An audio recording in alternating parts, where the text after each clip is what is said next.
La tercera vez que entré en recursos humanos, ya sabía lo que venía, pero lo hice de todos modos. Me senté frente a Daniela, la misma representante de recursos humanos falsamente amigable, con el pelo recogido en ese moño apretado como si estuviera demasiado ocupada para respirar.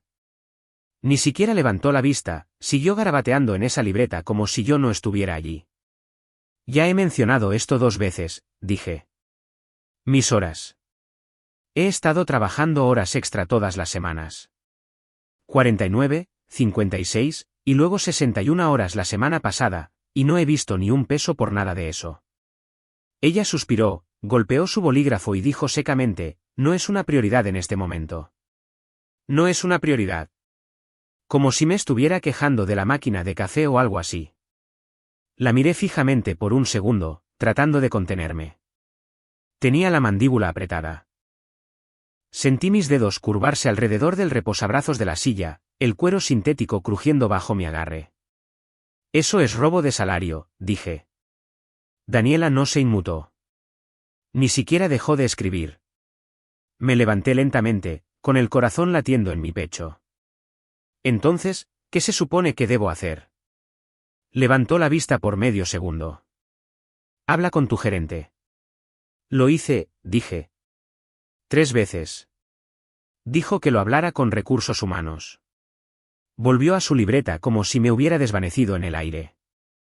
Salí de esa oficina temblando, pero no llorando. Estaba demasiado furioso para llorar. Estaba en un punto más allá del enojo, donde la rabia empieza a hervir en frío en lugar de en caliente. Ya ni siquiera estaba enojado por el dinero. Era la parte en la que a nadie le importaba.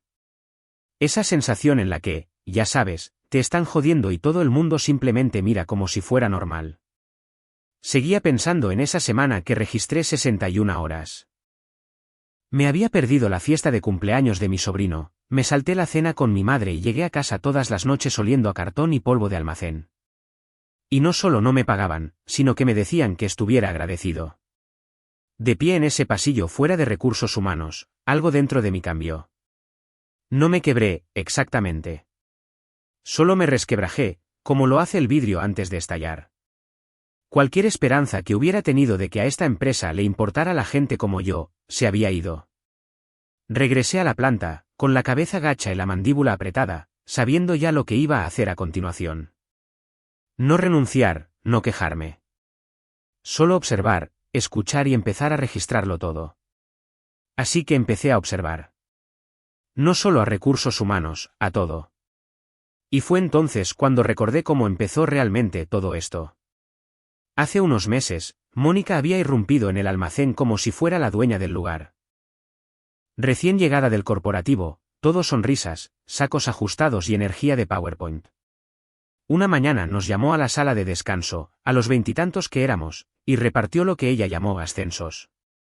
7 de nosotros obtuvimos nuevos títulos. Yo fui uno de ellos. Felicidades, dijo, entregándome una carpeta. Ahora eres un supervisor de logística. Salario, 926.500 pesos. Sonrió como si estuviera cambiando vidas. Al principio, me sentí bien, como si por fin alguien se diera cuenta de que me parto la madre trabajando. Casi 1 millón de pesos sonaba decente. Pero más tarde esa noche, saqué mis recibos de nómina y una calculadora. Hice los cálculos. Con todas las horas extra que había estado registrando como empleado por horas tiempo y medio después de las 40 ya estaba ganando alrededor de 867.000. Y todavía tenía los fines de semana libres la mayoría de las semanas. Así que esto no era realmente un aumento. Eran 50.000 pesos más sobre el papel, pero sin horas extra, sin pago extra por días festivos y muchas más horas. A la mañana siguiente, llamé a la puerta de la oficina de Mónica. Levantó la vista de su laptop. ¿Qué pasa? Quería preguntar si podía seguir cobrando por horas, dije. Este nuevo título está bien y todo, pero preferiría mantener la estructura de pago que tenía. Su sonrisa se tensó un poco. ¿Por qué querrías renunciar a un ascenso? No es realmente un aumento, dije. Con las horas extra, estaba ganando casi lo mismo, a veces más. Se reclinó en su silla y me dio esa voz de discurso corporativo, la que probablemente enseñan en los seminarios de gestión. Esta es una oportunidad de crecimiento, liderazgo, avance a largo plazo. Simplemente no quiero que me estafen, dije. No estoy tratando de ser difícil. No te están estafando, interrumpió ella. Este es el siguiente paso para ti. Confía en mí. No confiaba en ella. Pero tampoco sentía que tuviera una opción real. Y esa era la cosa con Mónica, siempre hacía parecer que todo era tu decisión, incluso cuando no lo era. Así que asentí y salí de su oficina, sintiendo que acababa de aceptar algo que no entendía del todo. Al principio, no parecía tan malo. Estaba trabajando quizás 45, 48 horas a la semana, nada del otro mundo. Pero unas 3 semanas después, añadió un turno de sábado. Luego, la semana siguiente, también el domingo, y de repente estaba haciendo 55, a veces 60 horas, sin un solo peso extra. Lo mencioné una vez, de manera muy casual. Oye, ¿todavía se supone que debo trabajar los fines de semana? Pensé que este era más un rol de lunes a viernes. Ella solo dijo, esa es la naturaleza del liderazgo. Vamos donde está la necesidad. Era como hablar con una pared de ladrillos envuelta en palabras de moda. Luego vinieron los correos electrónicos, se necesita cobertura este sábado. Gracias de antemano. Como si ya se diera por sentado. Como si mi tiempo ya no fuera mío. Después de un par de meses, miré a mi alrededor y vi que no era solo yo. Los 7 que habíamos sido ascendidos estábamos trabajando más horas que nunca. 2 de ellos habían dejado de almorzar solo para poder seguir el ritmo. Un tipo, Luis, comenzó a llegar con los ojos inyectados en sangre y las manos temblorosas por demasiado café del Oxxo. Fue entonces cuando me di cuenta. Esto no era una recompensa. Era una medida de recorte de costos. Mónica no nos ascendió porque nos lo ganáramos. Nos ascendió porque eliminar las horas extra y poner un título elegante ahorraba dinero a la empresa. Y yo fui el idiota que lo aceptó. Pero ahora sabía a qué me enfrentaba. Así que empecé a registrarlo todo. Cada turno, cada fin de semana no pagado, cada vez que Mónica decía algo como, apreciamos tu dedicación, o, deberías sentirte orgulloso de que se confíe en ti de esta manera. No lo estaba escribiendo en el trabajo, no era tan estúpido. Mantenía una hoja de cálculo en casa oculta detrás de un nombre de archivo falso, recibos de electrodomésticos 2021. Rastreé las horas exactas que trabajé en comparación con lo que me pagaron. No tardé mucho en ver el patrón. Y los 7 originales no éramos los únicos que lo sentíamos. Comencé a tener conversaciones tranquilas con los otros que habían sido ascendidos, uno por uno, en el estacionamiento, en la sala de descanso mientras fumábamos, detrás de los muelles de carga. No presioné, solo pregunté cómo iban las cosas. Y cada uno de ellos me contó la misma historia, mismo título de trabajo, mismo turno asalariado, mismo horario que se extendía, sin horas extra, sin bonos, sin tiempo libre. Solo más trabajo por el mismo cheque. Luis, el tipo que siempre estaba bebiendo bebidas energéticas, me dijo, trabajé 63 horas la semana pasada. Nadie ni siquiera dijo gracias. Carla, que solía checar su salida a las 4 en punto, ahora se quedaba hasta las 6 o más tarde. Ya ni siquiera recojo a mis hijos de la escuela, dijo. Es como si hubiera firmado mi vida por un título que no significa nada. Estábamos todos atrapados en el mismo pequeño esquema, pero nadie quería ser el primero en armar un escándalo. Todos tenían miedo. Yo también, honestamente. Entonces, un día, estaba recogiendo una impresión en el ala administrativa, solo un manifiesto de envío, y un tipo de contabilidad que apenas conocía hizo un comentario al pasar que activó el interruptor en mi cabeza. Dijo, Mónica está arrasando este trimestre. Una caída del 35% en los costos laborales. No es de extrañar que haya obtenido ese bono. Parpadeé. ¿Qué bono? Me miró como si viviera debajo de una piedra. De más de 2 millones de pesos, güey. Ganó más en bonos que su salario base este año. Y ahí estaba. Todo tenía sentido. No se trataba de liderazgo o crecimiento profesional. Se trataba de la nómina, de los números. Mónica recortó los costos laborales reclasificándonos, eliminó las horas extras sin despedir a nadie, y la empresa la recompensó como si hubiera reinventado la rueda. No fuimos ascendidos. Fuimos despojados y envueltos para regalo.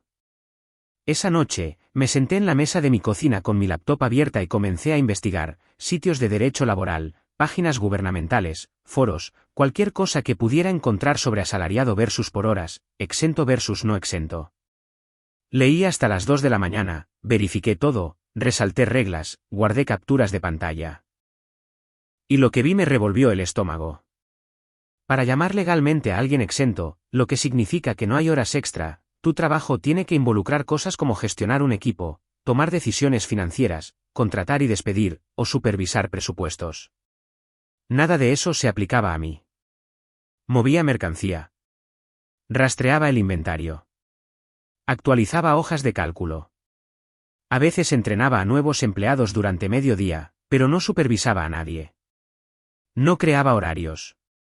Ni siquiera tenía la autoridad para aprobar tiempo libre pagado. Era un trabajador principal glorificado con un título elegante y cero poder real. Y no era solo yo. Llamé a Luis y le pregunté qué hacía realmente en el día a día. Lo mismo. Carla, también. Inventario, informes, cobertura de la planta. Sin control presupuestario, sin poder de contratación, sin liderazgo de equipo. Todo esto era una estafa. Mónica usó la reclasificación para que sus números se vieran bien, y luego cobró mientras nosotros trabajábamos noches y fines de semana gratis. Ya no solo estaba furioso. Me sentía engañado, usado, y ahora tenía pruebas. Imprimí todo, descripciones de trabajo, definiciones de derecho laboral, copias de mis horas, incluso capturas de pantalla del sitio del departamento de trabajo. Lo organicé en una carpeta, etiqueté cada sección. No iba a entrar a despotricar, iba a entrar a probar. Programé la reunión con Daniela a través de Outlook para que no pudiera evitarla. Martes por la mañana, 9 de la mañana. Cuando entré en su oficina, levantó la vista como si no recordara quién era yo, como si el mismo tipo que estuvo allí hace 2 meses rogando por su cheque de pago no existiera. Quiero mostrarte algo, dije, sentándome y abriendo la carpeta. He sido reclasificado como asalariado, pero según la ley federal, mis deberes no cumplen con la exención. Parpadeó una vez, luego me dio esa sonrisa tensa de recursos humanos. Tienes autonomía en tu rol. Ejerces un juicio independiente. Decido qué palés se descargan primero, dije. Eso no es juicio. Es sentido común. Organizas la jornada laboral, ¿correcto? Para mí, porque nadie más lo hace. Exactamente, dijo, como si acabara de ganar algo. Eso demuestra iniciativa, capacidad de toma de decisiones. Vamos, dije, cerrando la carpeta de golpe. ¿Sabes lo que es esto? Daniela no se inmutó. Solo dijo, si lo sientes tan firmemente, eres bienvenido a presentar una queja externamente. Así que me levanté y salí, con la carpeta todavía en la mano. Ni siquiera había pasado de la primera página. Un par de semanas después, lo intenté de nuevo. Actualicé los documentos, añadí los registros de tiempo de Luis y Carla me dieron permiso, imprimí nuestro historial de pagos y lo hice irrefutable. La encontré cuando salía de la sala de descanso, le pregunté si tenía 10 minutos. Dijo que sí. Nos sentamos en su oficina de nuevo. Las mismas sillas rígidas, la misma expresión neutra en su rostro. Lo expuse todo. Le expliqué todo. No levanté la voz, no acusé. Solo le mostré, paso a paso. Golpeó su bolígrafo 2 veces en el escritorio y dijo, entiendo de dónde vienes. Entonces, ¿cuál es el siguiente paso?, pregunté. Dudó solo un segundo. No es una prioridad en este momento. Eso fue todo. Eso es lo que dijo. No, lo investigaremos. No, lo llevaré al departamento legal. No, permíteme hacer un seguimiento. Solo un cortés muro corporativo construido con esas 5 palabras. No discutí. Ni siquiera respondí. Simplemente me levanté, tomé mi carpeta y salí sin mirar atrás. Había terminado de pedirlo amablemente. Fui directamente a casa después de esa segunda reunión y ni siquiera me quité las botas. Simplemente dejé mi carpeta sobre la mesa de la cocina, abrí mi laptop y busqué el sitio web de la Secretaría del Trabajo. El formulario de queja era largo, estúpidamente largo, como si lo hubieran diseñado para agotarte antes de que siquiera lo terminaras. Pero no iba a renunciar. No esta vez. Empecé desde el principio. Nombre del empleador, mi información completa, título del trabajo, salario base. Luego enumeré cada semana que había trabajado más de 40 horas desde el día en que Mónica me entregó esa estúpida carpeta con supervisor de logística en el frente. Saqué mi hoja de cálculo oculta y rellené cada detalle. Me llevó horas. No estaba adivinando, tenía números. Adjunté mis registros, los respaldé con 2 recibos de nómina de antes de la reclasificación para mostrar la diferencia.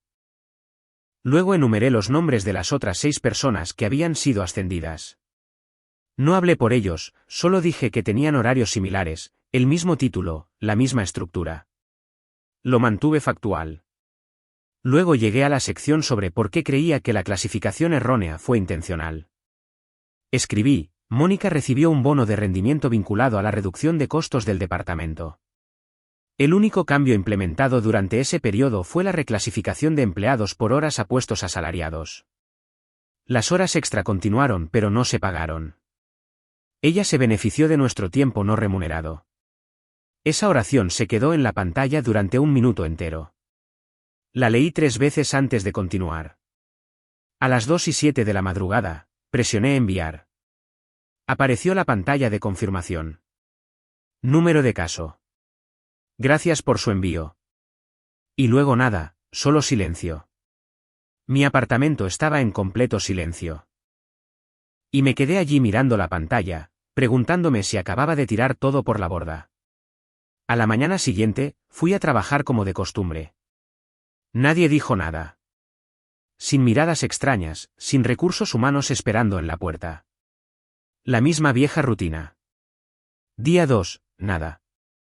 Para el 4.º día, comencé a pensar que tal vez la había fastidiado. Tal vez no fue a ninguna parte. Tal vez recibieron la queja y la tiraron a la basura como todo lo demás. Luego, el jueves por la mañana, alrededor de las 10, la asistente de Mónica, una chica con aspecto de practicante llamada Estefanía, vino corriendo por el almacén como si estuviera en llamas. ¿Dónde está Daniela?, gritó. Los inspectores de la Secretaría del Trabajo están aquí. Y así de simple, todo el edificio se revolucionó. Los teléfonos comenzaron a sonar. Las puertas se cerraron de golpe. La gente salía de las oficinas susurrando como si los agentes ministeriales acabaran de derribar la puerta principal. No dije una palabra. Solo tomé un portapapeles y volví a revisar el envío del andén 3. Pero por dentro, estaba completamente despierto. Para cuando terminé de revisar el envío, los de traje ya estaban en el edificio. 2 hombres, una mujer, todos con portapapeles, insignias en sus cinturones, sin logotipos de la empresa. Solo esa autoridad tranquila que dice, no necesitamos explicarle nada a nadie. No se detuvieron en la recepción. Pasaron directamente por la sala de descanso, por la planta y entraron directamente a nóminas. Sin previo aviso, sin advertencia, simplemente entraron como en una redada. Me quedé en la planta, moví cajas, registré existencias, escaneé códigos de barras, fingí que era un jueves normal. Pero no lo era. Se podía sentir. La energía cambió. Los gerentes dejaron de hablar en voz alta. La puerta de la oficina de recursos humanos se abrió y cerró 5 veces en 10 minutos. La gente miraba sus monitores como si intentaran recordar cada tecla que habían presionado ese mes. Incluso la pequeña pizarra de Mónica con su cita motivacional semanal se quedó en blanco. Alrededor de la hora del almuerzo, Daniela me encontró. Estaba en la impresora recogiendo etiquetas de envío. Se interpuso directamente en mi camino. ¿Por qué no nos lo dijiste?, preguntó. Su voz era baja, como si no quisiera que nadie más la oyera. Se veía diferente. Pálida, la frente arrugada, como si no hubiera dormido. La miré fijamente por un segundo, luego dije, lo hice. 3 veces. Abrió la boca y la volvió a cerrar. Di un paso adelante. Simplemente no escuchaste. Y pasé de largo. No me detuve, no me di la vuelta. Si tenía más que decir, no me importaba. El resto de esa semana se sintió como trabajar dentro de una olla a presión. Podías ver a los investigadores entrando y saliendo de las oficinas, sosteniendo carpetas, con las laptops abiertas. Pidieron hablar con cada uno de nosotros, no en entrevistas grupales, sino uno por uno. Cada supervisor asalariado fue llamado aparte. Cuando fue mi turno, me llamaron a una sala de conferencias. Una de las inspectoras, una mujer llamada Marcela, fue la que más habló. «Explícanos tus deberes laborales», dijo. Así que lo hice. Sin adornos, sin exageraciones, solo hechos. Le dije que movía mercancía, rastreaba el inventario, solucionaba problemas con los códigos de barras y entrenaba nuevos empleados quizás una vez cada pocas semanas, pero no tenía autoridad sobre los horarios, ni control sobre el presupuesto, y no gestionaba a nadie. Hizo preguntas, tomó notas, pidió ejemplos, y luego preguntó si tenía documentación. Le entregué la misma carpeta que le había llevado a Daniela. La hojeó en silencio, asintió una vez. «Esto ayuda». No dijeron mucho más. Sin promesas, sin reacciones, solo calma, metódicos, profesionales. Durante las siguientes semanas, siguieron apareciendo. No todos los días, solo lo suficiente para mantener a la gente nerviosa. Mónica dejó de caminar por la planta por completo. Sus tacones solían resonar en el almacén al menos una vez al día. Ahora, nada. Sus persianas estaban cerradas. Su puerta permanecía cerrada. Su nombre ya no aparecía en los correos electrónicos de la mañana. Era como si se hubiera desvanecido detrás de esa puerta y esperara que todos olvidáramos que existía. Pero nadie olvidó. Solo estábamos esperando, y ella lo sabía.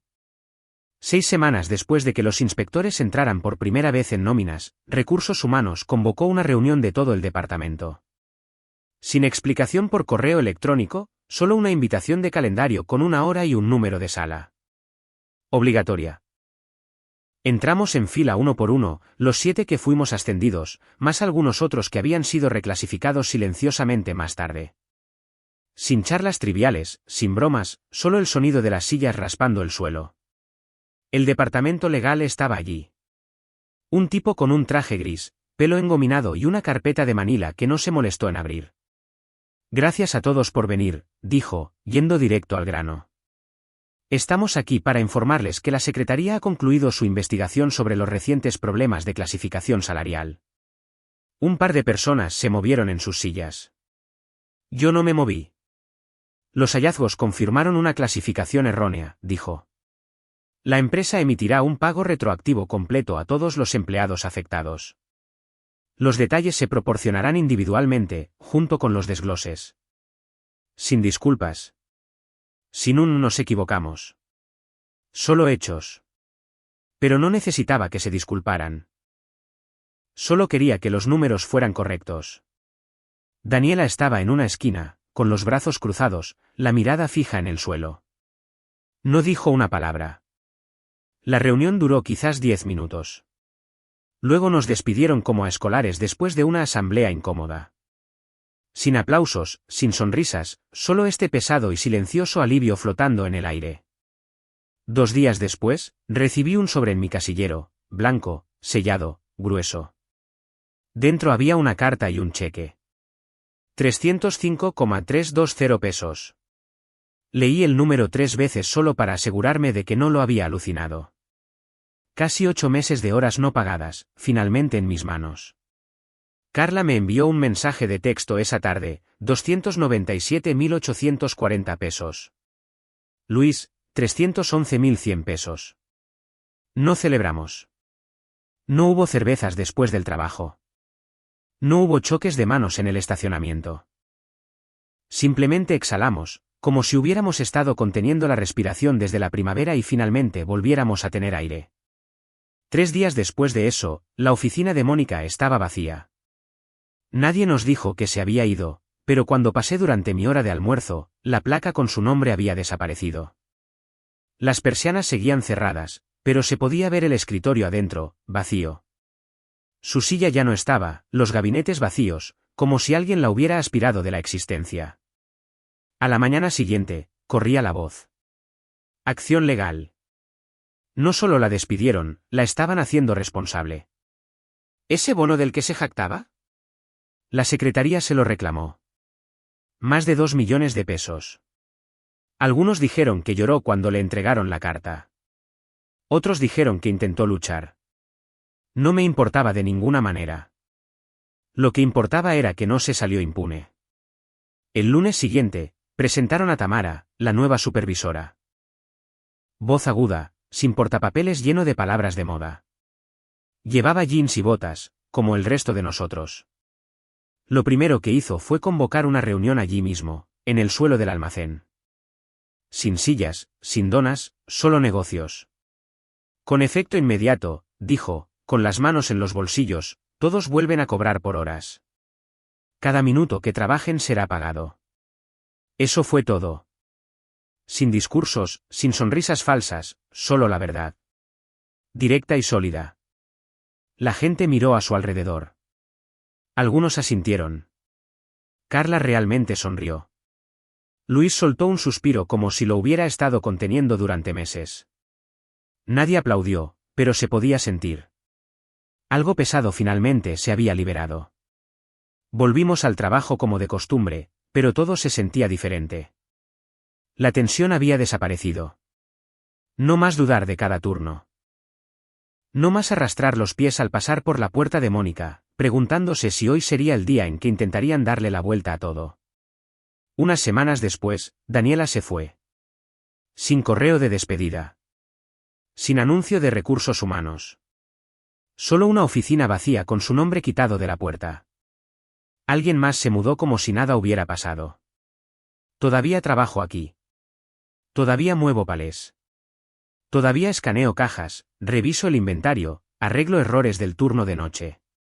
Todavía me quedo hasta tarde cuando hay mucho trabajo, pero ahora cuando me quedo hasta tarde, me pagan. Cuando llego a las 50 horas, lo veo en mi cheque el viernes siguiente. Sin discusiones, sin excusas. La antigua oficina de Mónica todavía está allí. La convirtieron en un armario de suministros. Cada vez que paso por delante, veo una pila de papel higiénico donde solía estar su silla de diseño. Y cada vez, recuerdo lo que intentó hacer, cómo nos miró a la cara y nos robó nuestro tiempo como si no importara. Nos debían casi 6 millones de pesos en total. Se devolvió hasta el último centavo.